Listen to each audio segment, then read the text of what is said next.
Welcome to the Italian Grape Geek podcast. Join us as we explore personal stories of travel and tasting with Italy's must-know grape varietals. Chart your own course with My Italian Grape Geek Journal, your personal tasting companion to accompany the series. Available now on Amazon. With thanks to Colangelo and Partners for their generous support with this project.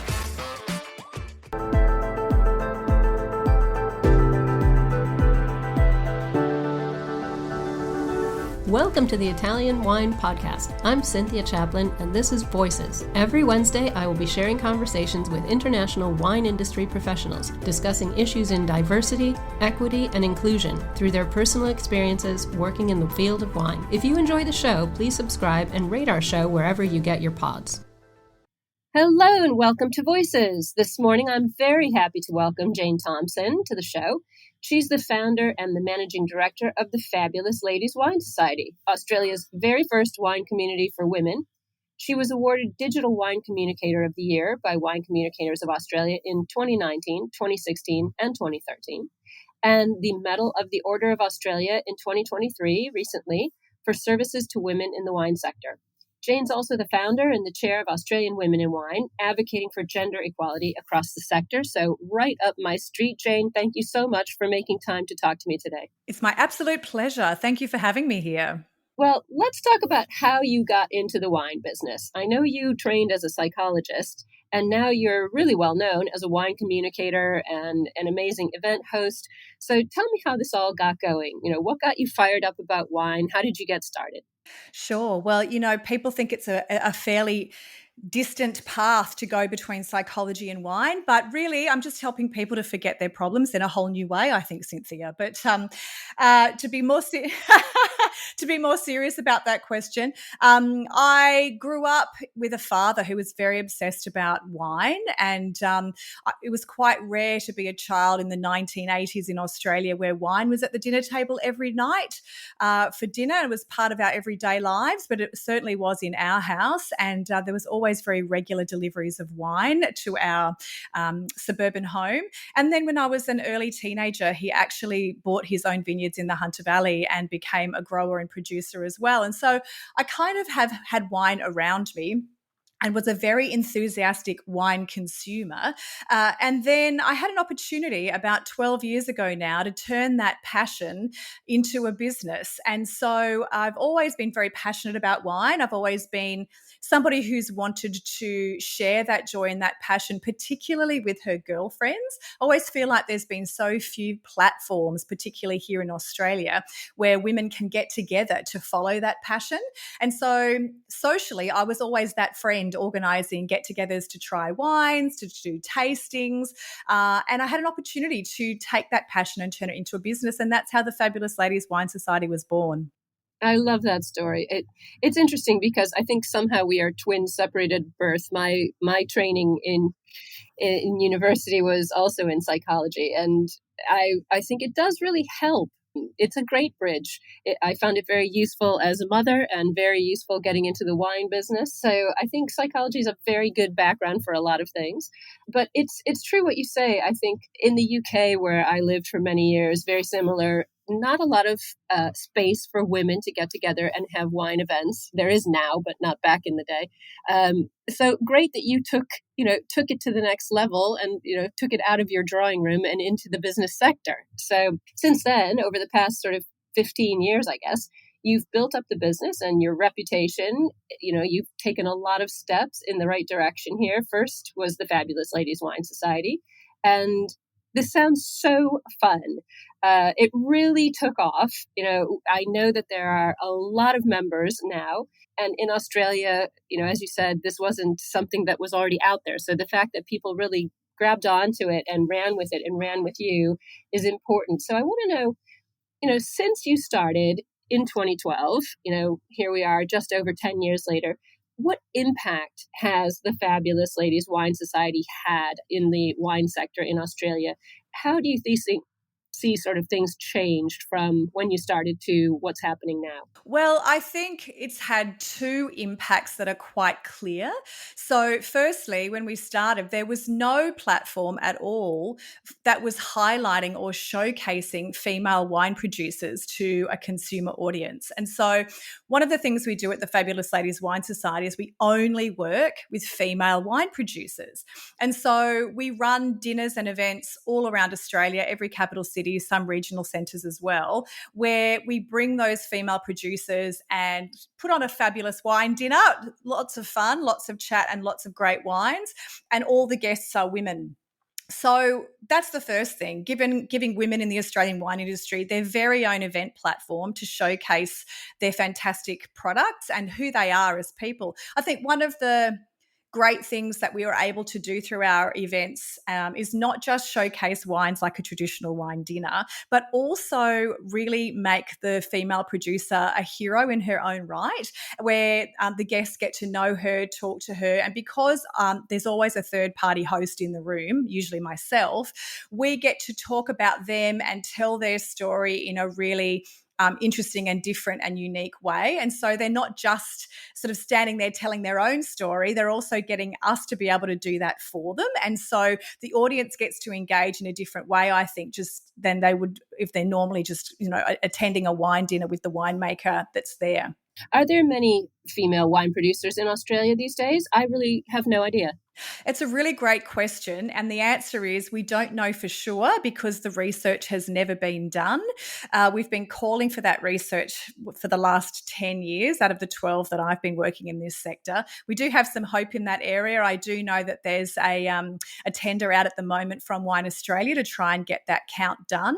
But what we do know is that there was a count a small research project done in 2015 by a researcher at Curtin University in Western Australia by the name of Jeremy Galbraith. And he estimated that winemakers were around about 10%, made up about 10% of female participation, in winemaking. And for viticulture, it was around 9%. So 9 years later, those stats are fairly outdated now, but there hasn't been a lot of anecdotal evidence to suggest that there's been much growth either, Cynthia. So I look forward to seeing what happens when that research finally gets done. Going back to your question, I think the second big impact we've had is the flip side of that, which is actually giving female consumers a platform as well to come and explore and enjoy wines in a really safe, fun environment where their questions, their comments, their opinions are given space, are given amplification, are encouraged. And the culture that is very dominant in Australia at wine dinners is that the men do all the talking.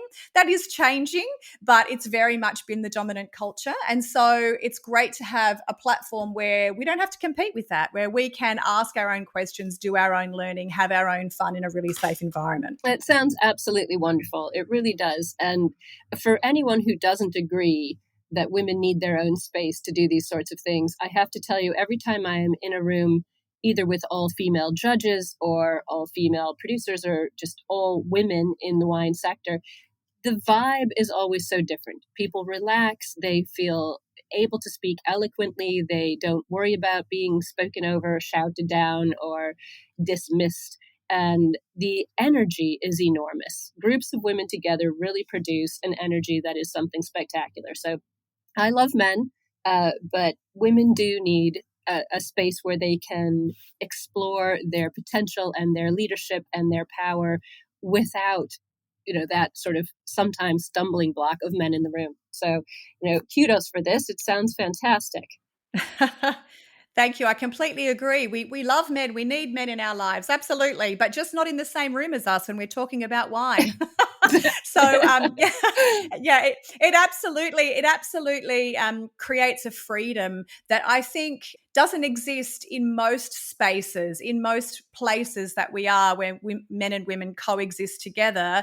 I don't think women have that freedom very much at all to talk about anything without boundaries around it. I think we're always very aware of the restrictions and the boundaries that are around us. I think and I hope that is changing significantly, but the progress is very slow. Until we do see some significant change in that, I think having a space just for women, it's going to be really important to build that sense of empowerment. I completely agree. And I think sometimes, it's just exhausting eventually when one finds themselves having, a conversation with men in the industry and it kind of being either batted away or dismissed. It just gets exhausting. And sometimes I think people just, lose the will to live. We do see a talent drain of women in the industry. And I do think that it's possible that this is part of it. So I love to see that you're combating it with such energy and drive and determination. So I know the next step that you took on this path was the Australian Women of Wine. So we've talked about this need for a women-only, space, but you also came up with an awards platform in the Australian Women in Wine. What made you see this award category specifically needed in Australian wine? We know that there's no data. I'm absolutely astounded to say that there's no data on women producers or women growers in Australia. I mean, it's not 1895. It's just interesting that nobody has put the money into that research, which probably wouldn't cost all that much. But anyway, I suspect we know what your answer is going to be here. But tell us a little bit about the structure of the awards that Australian Women in Wine give out, what categories you're in, who's winning these awards. What's the ethos of this organization today? Sure. So Australian Women in Wine started in 2015, and our very, very first initiative was to create this awards program. And the reason that I chose an awards program was because I wanted to have something that united the entire industry. And who doesn't love a winner, right? And so, what doesn't get men and women together more than backing a winner? And so I thought, what a great way to champion and to showcase the achievements and to tell the stories of some of these achievements of women in wine through an awards program. So I thought there must be something out there. I'll see what other people are doing around the world. And as I started to begin my research, I quickly realized that actually there wasn't anybody else doing this anywhere in the world. I think there is now, Cynthia, but back in 2015, there certainly wasn't. And so we created our own program. We decided to start with just a couple of awards that first year. So I think we had 4 awards where we covered winemaking, viticulture, marketing and cellar door. And then by 2020, I think we'd extended it to 9 different awards. And I'm not smart enough to remember all of those off the top of my head, but I can tell you that the idea was that we wanted to span the whole spectrum of what is a very broad industry and make sure we could recognise and tell the stories of as many women as possible through this awards program.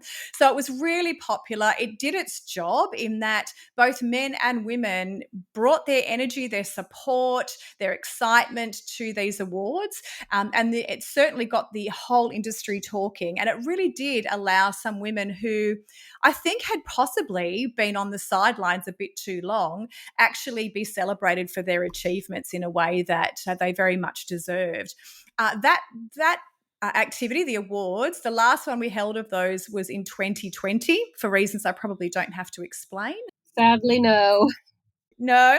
And then when it came time for thinking about whether to restart that again, we actually decided not to, because when we started in 2015, we actually had a timeline even then where we thought we should probably just be running this for about 5 years. Surely after 5 years of having an awards program like this, we would have seen enough industry change to be able to retire them. As it turned out, we ran it for 7 and we still didn't see much change, but we thought, okay, we've run it for 7 years. It's time to do something a bit fresh, a bit different. And so last year we actually held a full day symposium instead, where we ended up having 150 women from all over the country. And as you know, Australia is a big country, and all the different regions arriving in Sydney for a full day of guest speakers. And our theme was empowerment. How do we empower women to reach leadership stage in the Australian wine industry? Because we have no trouble attracting them in. We do know from university statistics that we have roughly equal numbers of men and women graduating here in Australia from enology degrees. But once they're out there in the workforce, the dropout rate of women is exorbitant. And again, we don't know why, because we haven't got the research. And so we know they're dropping out in huge numbers. How do we support, encourage, and empower women to stay the course of their career and to accelerate into leadership positions in the wine industry? So that's what we did last year. It ended up being the right decision because without even one keynote speaker announced, it sold out in 3.5 weeks. And so then we had to put a whole day together once we knew people wanted to come. Are you enjoying this podcast? Don't forget to visit our YouTube channel, Mama Jumbo Shrimp, for fascinating videos covering Stevie Kim and her travels across Italy and beyond, meeting winemakers, eating local foods, and taking in the scenery.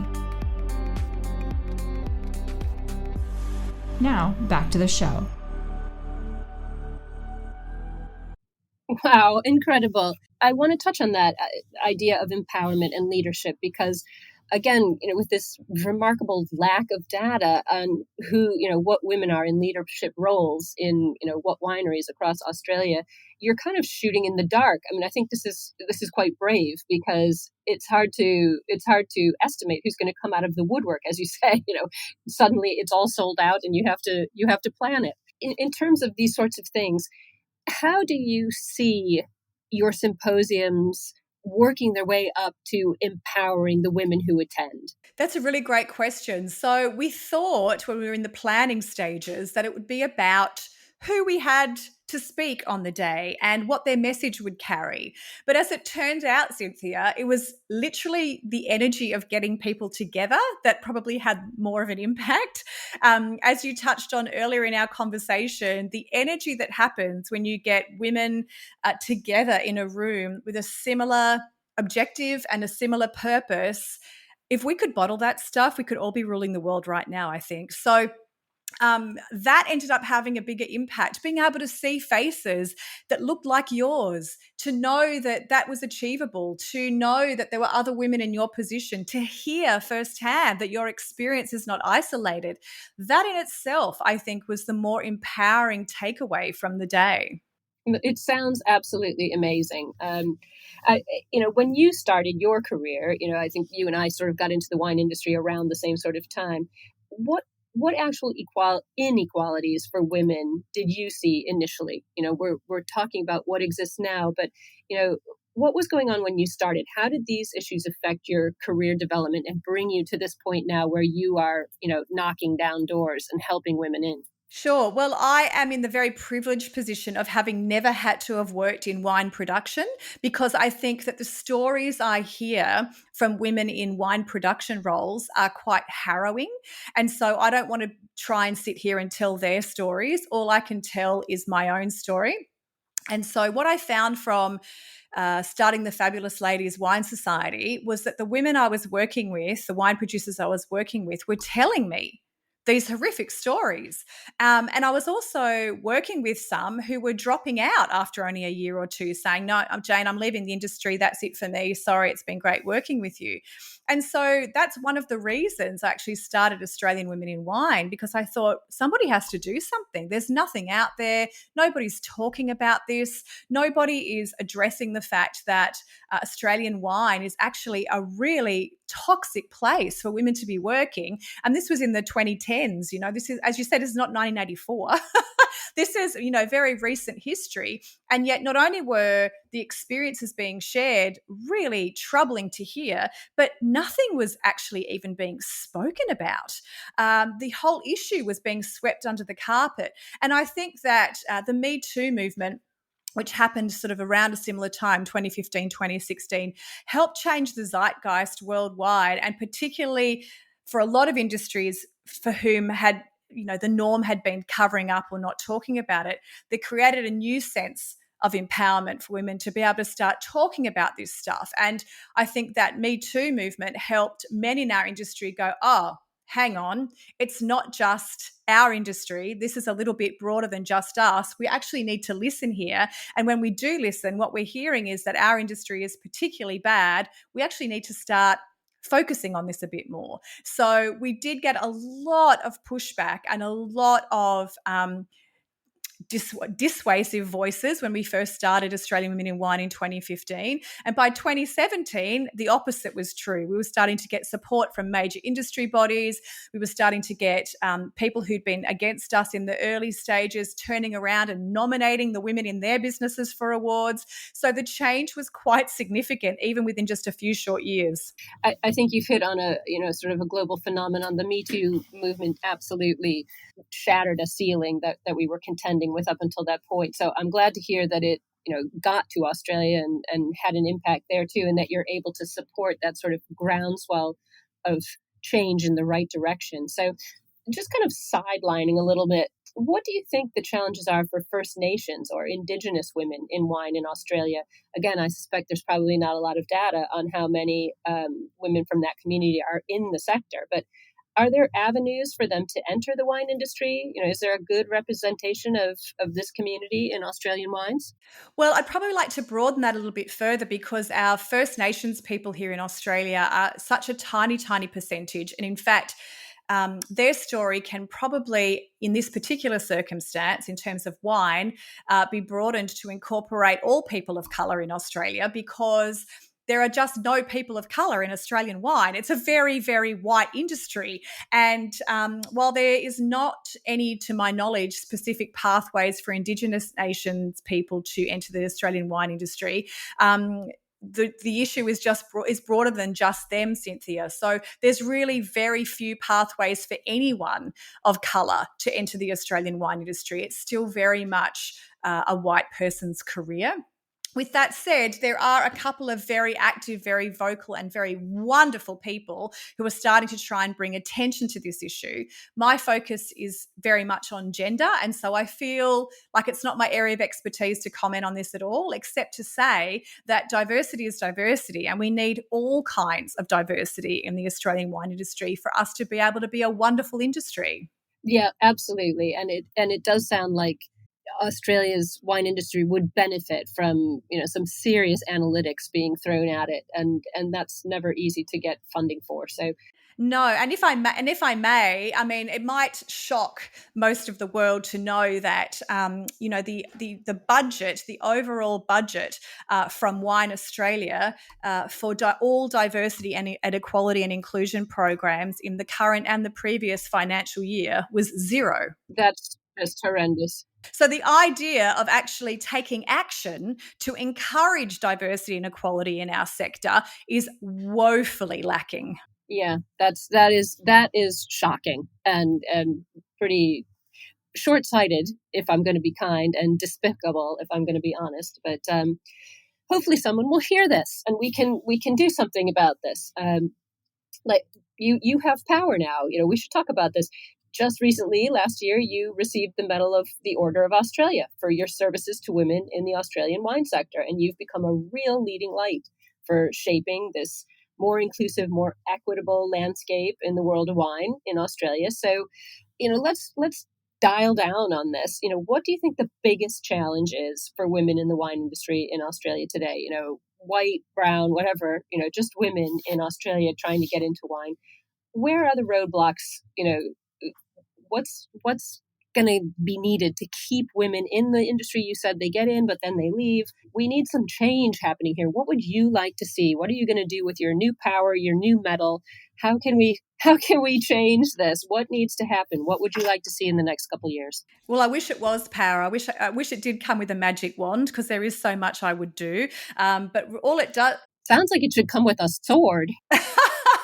I love that idea. I'll take that. But look, again, I think the biggest challenge, as you've touched on and I mentioned earlier, is not attracting women into our industry. We have no trouble attracting women into our industry. The biggest challenge is advancing their careers, is keeping them here. And if I can go back to my previous career as a psychologist for a moment, I actually worked as an organizational psychologist. And so that meant that more than 25 years ago now, I would go into businesses and corporations and help them understand how to better their recruitment practices to ensure that they were focused on recruiting and managing and advancing people of all diversity. So diversity was an issue that we were helping train within sort of management and middle management 25 years ago. Making sure you had the right people, keeping them in your organization and advancing them through, because even back then, everybody knew that, your people were your biggest asset. If we fast forward to today, in the Australian wine industry, apart from the very few big players that we have, most of the businesses in Australian wine have never, to my knowledge, because I've asked almost every single person I encounter, ever had diversity and inclusion training, any kind of recruitment or interview training whatsoever, any kind of management training, absolutely nothing. And part of the explanation for this is because most of Australian wine is made up of very small and medium-sized businesses. And so they, often they're just doing everything. And the last thing on their minds is actually getting in expertise to help them with their people and their HR. And yet that's exactly the thing I think needs to happen in order for people at every level of a business to understand what it takes to overcome their own unconscious biases and actually help to recruit and keep and advance people of all diversity and all backgrounds into their organizations and businesses. This is great. I'm really enjoying listening to you talk about this, because I utterly agree.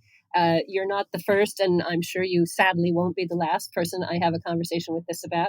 How do we take this obvious need for, DEI training, interview training, management training to make people understand the benefit of having a diverse population of people working for your organization, whether you're 5 or 500? What could Australia do? I mean, is there such a thing in the future in Australia? Maybe it's going to be you, Jane, who comes up with some sort of, training material that can be pushed out and rolled out to wine businesses. Where would we look for that to happen? Sure. Well, I think it already exists. None of this training is specific to wine businesses. Like when I was doing it 25 years ago, weren't doing it for a specific type of business. All of the knowledge, all of the training can be universally applied. It's not for a specific sector.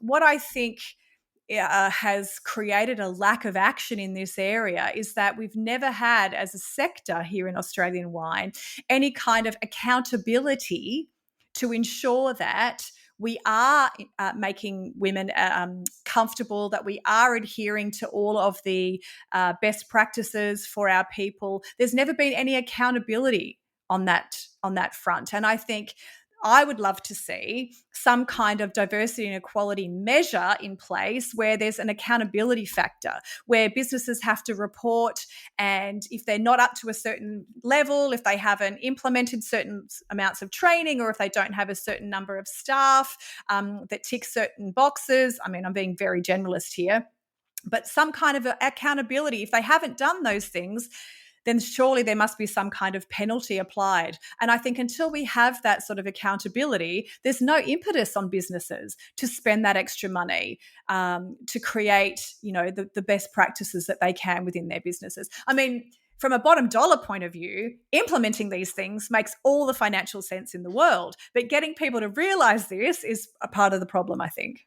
Absolutely. No, completely. We've seen figures in other countries where the analytics already exist that, having a diverse staff, having a sustainable, supported, equitable policy in place in wineries really makes a huge difference and keeps people in the business for longer because they feel vested.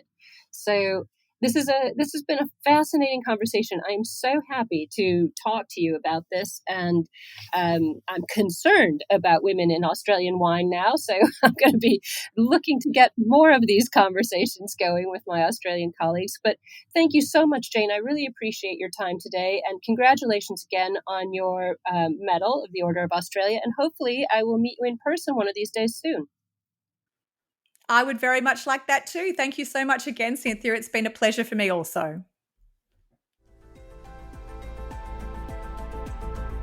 Thank you for listening, and remember to tune in next Wednesday when I'll be chatting with another fascinating guest. Italian Wine Podcast is among the leading wine podcasts in the world and the only one with a daily show. Tune in every day and discover all our different shows. You can find us at ItalianWinePodcast.com, SoundCloud, Spotify, Himalaya, or wherever you get your pods.